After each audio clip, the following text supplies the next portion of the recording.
그의 죽으심과 합하여 침례를 받은 줄을 알지 못하느냐. 그러므로 우리가 그의 죽으심과 합하여 침례를 받음으로 그와 함께 장사되었나니 이는 아버지의 영광으로 말미암아 그리스도를 죽은 자 가운데서 살리심과 같이 우리로 또한 새 생명 가운데서 행하게 하려 함이니라.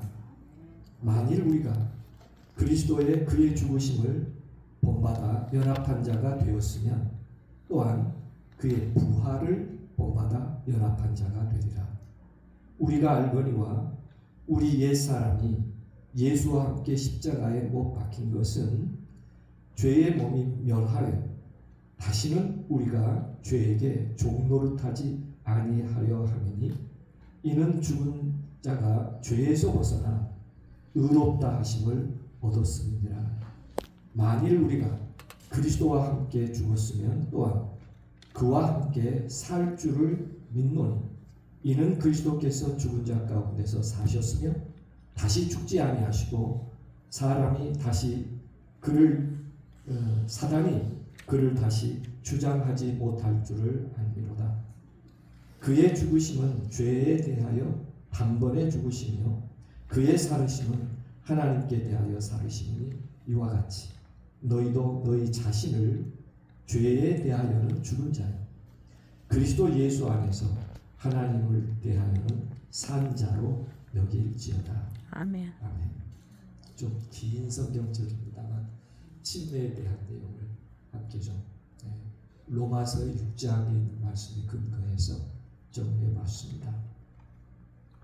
오늘 우리는 매우 아름답고 감사한 새로 태어나는 예식에 함께 참여하고 있습니다.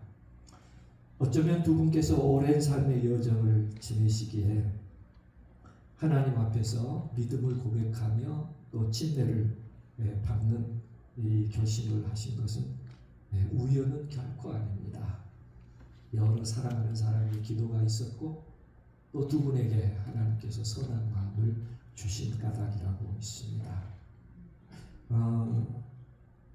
가끔은 이런 생각을 할 수 있어요.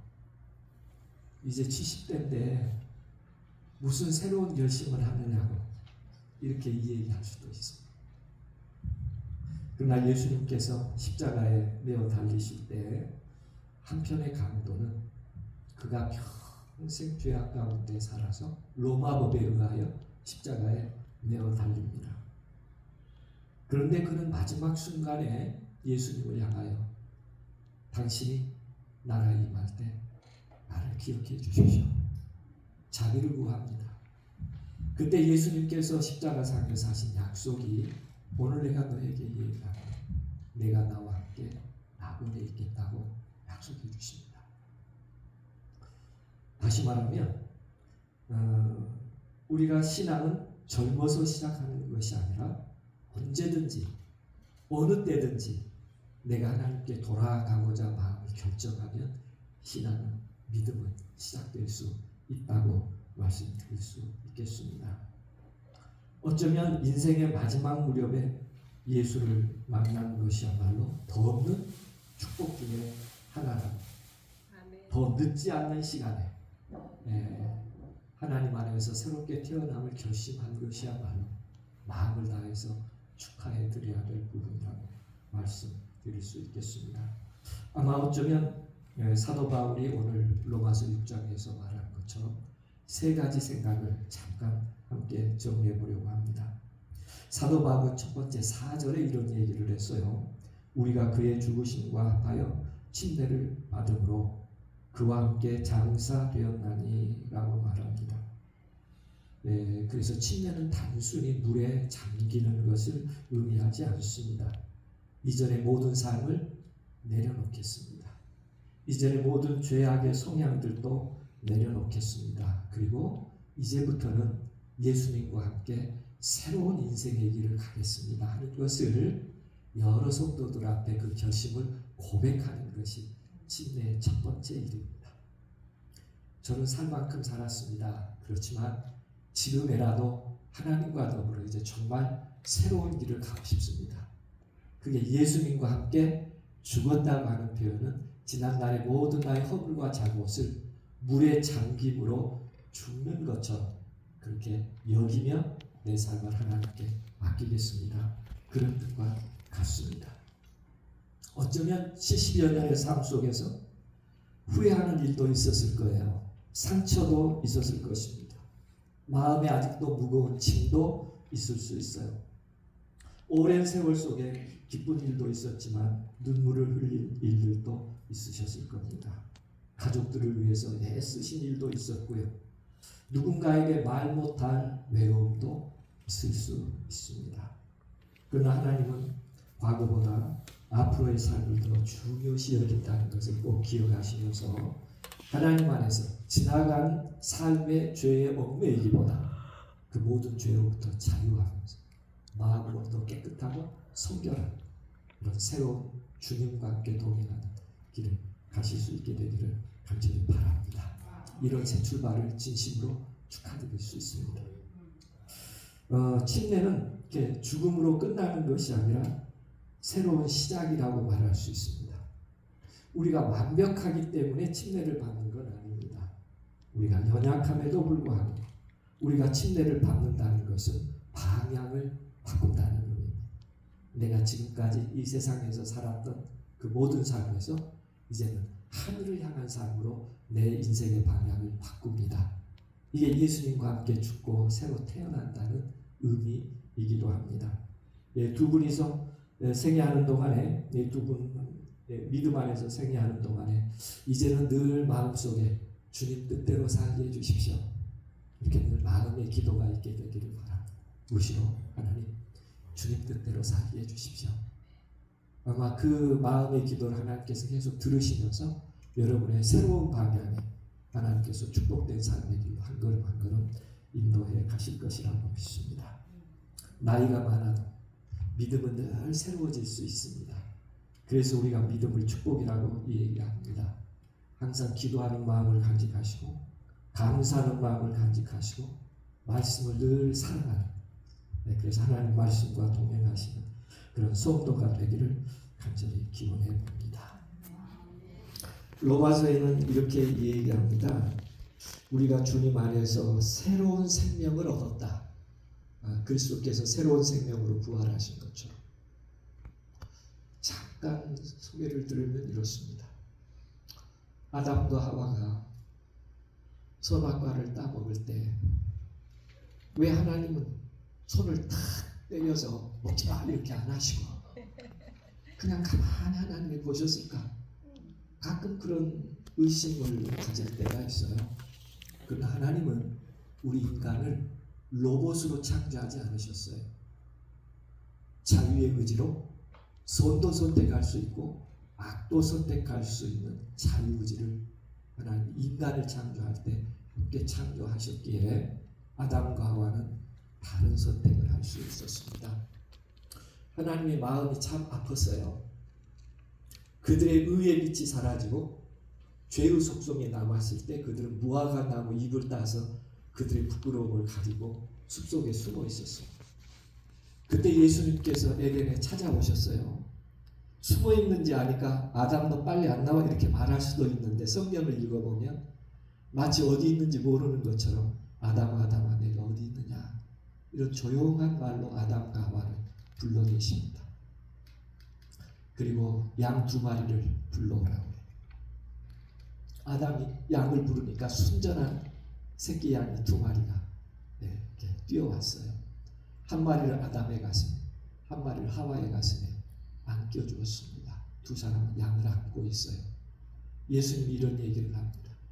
왼손으로 있는 힘을 다해서 양을 안고 오른손으로 양의 머리를 준 다음에 목에서 피가 나도록 비틀라고 해요. 아담과 어떻게 이걸 하느냐? 지금부터 내가 하는 말 그대로 따라해야 한다. 먹지 말라는 거 먹었으니까 이번에는 따라해야 되겠어요? 안 해야 되겠어요? 있는 힘을 다해서 양 머리를 비트는데 양이 얼마나 고통스러워하는지 부둥거리면서 울면서 목에서 우두우두 뼈가 꺾이면서 피를 흘립니다. 쭉 쳐지며 양 2마리가 죽어요. 아담과 하와가 너무 놀랐어요. 그래서 예수님께 묻습니다. 예수님 이것이 뭡니까? 정령 죽으리라고 말했지만 아직 아담과 하와는 죽음의 시체가 뭔지 이해하지 못했어요. 그들이 스스로 어린 양 한 마리씩을 죽임으로 죽음이 얼마나 처참한 것이라는 것을 깨닫고 부들부들 떱니다. 그럼 우리가 이렇게 죽어야 된단 말입니다. 예수님이 얘기해요. 너희가 이렇게 생명에서 떠난 이를 선택했기에 저런 죽게 될 것이라고 얘기합니다. 그러면서 피 흘린 양 한 마리를 아담의 가슴에 다시 안겨주시고 피 흘린 양 한 마리를 다시 하와의 가슴에 안겨주시고 눈물을 흘리시면서 두 사람을 꼭 껴안고 이렇게 약속합니다. 너희가 언젠가 이처럼 죽을 수밖에 없는 운명을 선택했지만 내가 너희를 사랑하며 언젠가 때가 되면 너희가 죽을 이 죽음을 내가 대신 죽고 창조주로서 내 안에 있는 영원한 생명을 너희에게 주어 너희가 이 에덴에 다시 와서 영원히 살 것을 믿어야 한다. 아멘. 이게 아름다운 구원의 약속이었어. 아멘. 그리고 그들이 희생한 약의 가죽을 벗겨서 그들에게 옷을 지어 입히셨습니다. 그래서 성경의 창세기 3장에 보면 가죽 옷을 지어 입혔다라고 기록하고 있죠. 오늘 우리는 그 경험을 하는 것입니다. 내가 그리스도와 함께 죽고 그리스도와 함께 장사 지내고 그리스도께서 생명의 부활로 다시 물속에서 일어날 때 우리에게 그 영원한 그리스도의 생명이 있다는 것을 마음속에 받아들이는 것입니다. 그래서 우리는 그 생명 안에서 우유부단하지 않습니다. 그 생명 안에서 갈팡질팡하지 않습니다. 그 생명 안에서 죄의 유혹에 머뭇거리지 않습니다. 언제나 하나님의 생명을 귀히 여기면서 하나님의 말씀대로 순종하며 의를 이루고 거룩한 생애를 추구하며 한 걸음씩 하나님과 동행하는 것입니다. 아멘. 그러면 오늘 침례 받으실 두 분의 마음속에 정말 하나님 안에서 하나님과 함께 걸어가는 그리고 이와 같이 너희도 자신을 죄에 대하여 죽은 자요 그리스도 예수 안에서 하나님을 대하여 산 자로 여길지라. 여러분 안에 영원한 하나님의 생명이 있다는 것. 이 땅에서 한번 잠재할 수 있어요. 그러나 그 생명이 우리를 다시 부활의 아침에 반드시 일어나게 한다는 것을 믿으면서 오늘 거룩한 침례 예식에 그 믿음 가지고 우리 그리스도와 함께 잠기시고 그리스도와 함께 일어나는 아름다운 축복의 예식에 참여할 수 있게 되기를 간절히 바라봅니다. 아멘. 그렇습니다. 젊음은 지나갈 수 있어요. 우리 인생은 지나갈 수 있지만 소망은 늘 새로울 수 있습니다. 세월이 흘러도 오늘 하나님께서 너를 구원하겠다고 하는 그 아름다운 약속만큼은 절대 세월 따라 변하지 않습니다. 아멘. 그래서 그 하나님의 사랑의 약속을 믿음으로 붙잡으면서 오늘 두 분께서 이렇게 하나님께서 말씀하신 음성을 마음으로 침례 받으신 과정에서 듣게 되기를 간절히 바랍니다. 하나님은 이렇게 말씀하시기를 기뻐하셔요. 이사야서 43장 1절입니다. 내가 너를 지명하여 불렀나니 너는 내 것이라. 하나님께서 침례를 받음으로 이렇게 선언하실 것입니다. 아멘. 내가 너를 지명하여 불렀나니 너는 나의 것이라. 아멘. 그러므로 하나님의 자녀로 다시 태어나시면서 하나님과 동행하시면서 언제든지 하나님 안에서 아름다운 하늘을 소망하면서 그곳에 함께 이르게 되기를 간절히 바랍니다. 또 아멘. 오늘 두 분이 이렇게 새롭게 태어나시지만 우리 성도님들께서 지금까지 사랑해 주신 것처럼 더 큰 사랑으로 사랑을 베푸시고 함께 하늘 여정에 기쁨의 날들이 되기를 주님의 이름으로 간절히 바라면서 본면의 말씀을 마치도록 하겠습니다. 아멘. 진심으로 축하드립니다.